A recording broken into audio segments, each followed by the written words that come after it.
كائن بحجم عربية صغيرة، بس خفة سرعته ما حصلتش. بيقدر يغوص لأعماق كبيرة، بدل الرجلين عنده زعانف. ده مين الكائن ده؟ وبيعيش فين؟ وبياكل ايه؟ وبيعيش ازاي؟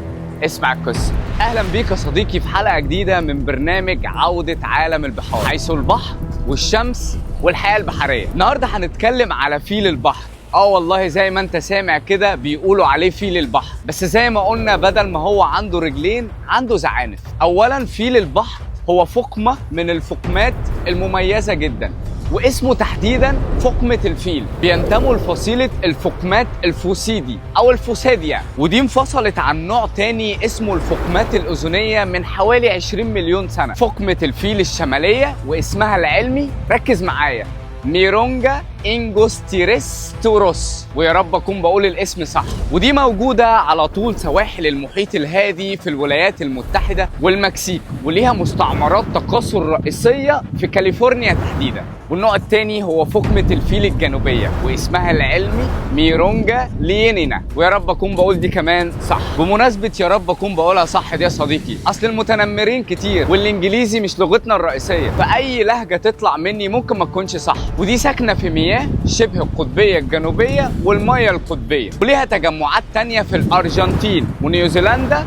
وجورجيا الجنوبية. النوع الجنوبي بيبقى أكبر في الحجم، الذكور هناك طولها بيوصل ل6 متر، ووزنها 4000 كيلو. لا يا صديقي 4000 كيلو ده كتير، انت ما ينفعش تفوت الرقم ده بسهولة. والإناث طولها بيوصل ل3 متر، وزنها 900 كيلو. والنوع الشمالي للذكور بيوصل طولهم ل4 متر، وزنهم 2300 كيلو. غلابة دول. الذكور زي ما شفنا كده وسمعنا ان حجمهم بيبقى كبير من الإناث، إذا كان في الجنوبي أو الشمالي. عايز أقول لك إن النوعين الجنوبي والشمالي كانوا هينقرضوا أصلا في القرن ال19 بسبب استخدام الدهون بتاعهم في الزيت، وبعد جهود الحماية والحفاظ عليهم ساعدت شوية في تعافي أعدادهم. فقمة الفيل مخلوق لحياة بحرية استثنائية، وعنده تكيفات مدهشة مع بيئته. واسمع بقى عشان الكلام لسه هيحلو. بداية كده من الخرطوم، وده بيكون عند الذكور بس، وبيكون قابل للنفخ عشان يزود زائرهم في معاركهم للتزاوج.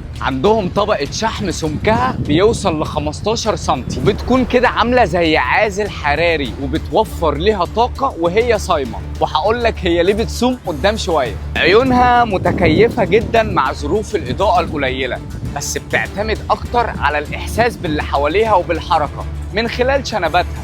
بتعرف تحدد فرايسها فين. طب مين فرايسها بقى مو؟ وازاي بتهاجمهم كده وازاي بتقبل عليهم؟ اسمع معايا. فرايسها صديقي اللي بتكون موجودة على أعماق متوسطة مثلا زي الحبار وسمك الفانوس والسمك الأسنان البتاجوني، ودي كده أسماك عندها أسنان زي الأسنان البشرية بالظبط. بتهجم على الفريسة زي القضا. بقول لك الفقمة الفيل، فيل يا صديقي نازل عليك ما بتشوفش حاجة، غيامة وبتهجم في ثانية إلا ثانية كون اتكلت. الحمد لله ان الفقمه دي بعيده عننا. طب ازاي بقى بيقدروا يغوصوا في الاعماق الشديده دي؟ هقول لك بقى وعد معايا. رقم 1، بيقدروا يحبسوا انفسهم لمده بتوصل لساعتين. يخرب بيته. ده عن طريق كذا حاجه، انهم بيقدروا يوقفوا تدفق الدم لاعضاء غير اساسيه في جسمهم، ويعيدوا توجيه الاكسجين للقلب والدماغ، وده لانها عندها مستويات عاليه من اول اكسيد الكربون، وبيساعدها ان هي تقدر تعمل العمليه دي. وكمان بيقدروا ان هم يبطئوا من معدل نبض ضربات القلب من 4 ل6 ضربات في الدقيقه. رقم 2، الطحال بقى بتاعهم يا صديقي ضخم، وده بيكون عامل زي بنك الأكسجين ليهم. رقم 3، وإنهم عندهم تركيزات عالية من الميوجلوبين في العضلات، بيوصل ل5 أضعاف تركيزه في الثدييات البرية. بص يا مو، أنا عايز أقول لك على حاجة، أنا مستمتع بس أنت بدأت توسع منك على الآخر وأنا مش فاهم حاجة. هقول لك يا صديقي، ده بروتين موجود في العضلات بيساعدهم على الغطاسات العميقة والطويلة. رقم 4 بقى، دمهم فيه هيموجلوبين متخصص. هيموجلوبين طبعا بيخلي الأكسجين كفاءته أحسن تحت الضغط اللي بينزلوا عليه وبيبقى شديد وكبير.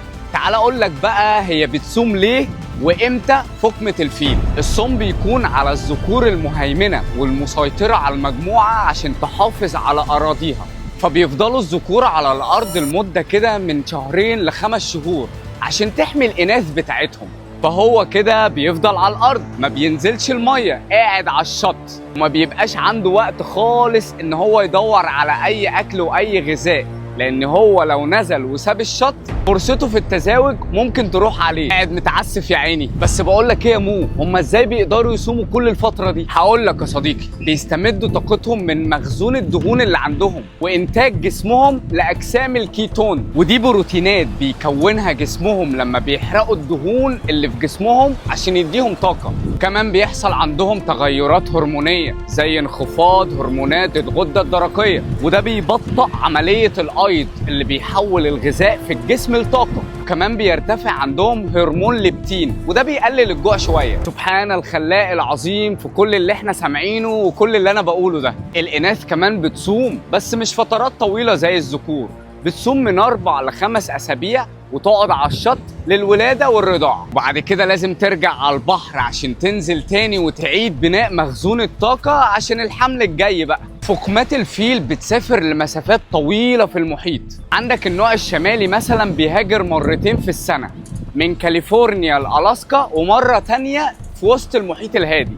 والنوع الجنوبي بيروح هنا وهناك في المحيط الجنوبي، بيقطع مسافة أكتر من 21,000 كيلومتر. حاليا بعد جهود الحماية فهي محمية، ولكن لسه في تحديات برضو بتواجهها، زي التلوث البلاستيكي مثلا اللي بتبلعه الفقمات وساعات بتتشبك فيه، والتلوث الضوضائي ده بيلغوش على تواصلهم الصوتي ما بينهم، وارتفاع منسوب مية البحر بيهدد مستعمراتهم الحيوية. فقمة الفيل حيوان عجيب ومدهش في تكيفاته وتغيراته مع الحياة البيئية اللي هو عايش فيها، وكمان يعتبر هو ناجي من الانقراض. نتمنى اللي احنا نحافظ عليهم اكتر ونفهم طبيعته اكتر واكتر عشان نحميهم للاجيال الجاية اللي هم يشوفوا العمالقة دي. قول لي يا صديقي، الحلقة الجاية عايزين تسمع عن ايه تاني تفصيليا زي ما اتكلمنا على فقمة الفيل كده؟ اكتبوا لي في التعليقات.